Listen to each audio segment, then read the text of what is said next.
Salamat ko sa Ginoo. Bisan sa among kalisod nakatiwas ko. Kaya akong gibuhat ang working student ko. Ang working student ko ang akong gipuy-an 3 stories. Bitbit ko balde, kadapunta sila. Dadon ako dito sa 3rd floor. Pero sa kaluoy sa Ginoo nakatiwas ko eskwela. Kamo, daghan kayo makatabang ninyo. Kamo, daghan kayo makatabang ninyo. Pero inyo kung isus yung una-una, ayaw di mo pag inarte-arte. Text din ha, kuya din ha. Yun na maayo, sa inyong tanan. Inyong nauna, nag-umaw-umaw. Wala pa ko, nag-iskwila, ambot, natapos pag-hata ninyo. Naagi ko dito hapon siguro sa kapamanok, nag-online, sa kaingin, imulot sa mga kabato, inak ako, magdaro, si Papa, silang manginilson, anak. Pero salamat sa Ginoo, iwas ko iskwila. Tabangan binako sila. Yung po gaiwan na nasilog ang mga pamilya. Kaya nagpasalamat ko sa Ginoo. Ang Ginoo, tanang mong manalangin yung ihatag sa ato po. Mag-alagat na sa Ginoo. Yun ka niya biyaan. So, ang akong mga paan sa inyo, o himang ninyo, taho dyan sa inyo mga ginikanan. Ayaw dyan mo, tulo, anak. Mag-ginat, ayaw dyan mo, supak-supak sa inyong mga ginikanan.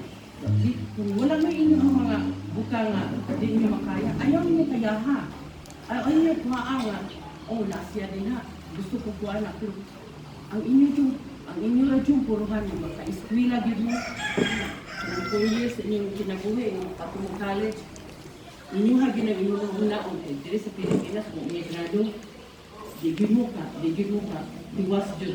Ang inyong tamang radyong, matong lain suda, lain nasod, domestic helper, pero tinuloy ang mga Pilipino dito.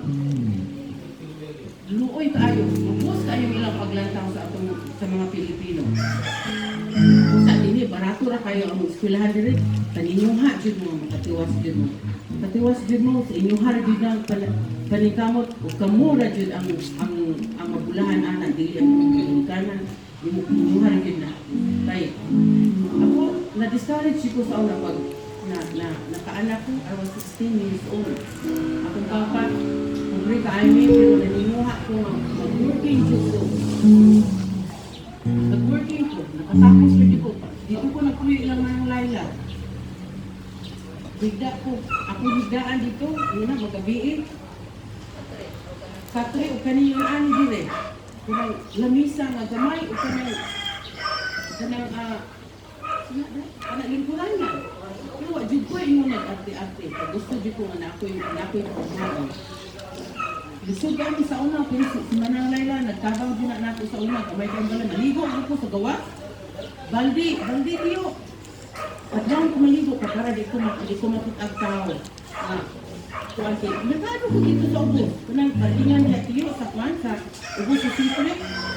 Di na mag-uwi sa una, sa college pa ko.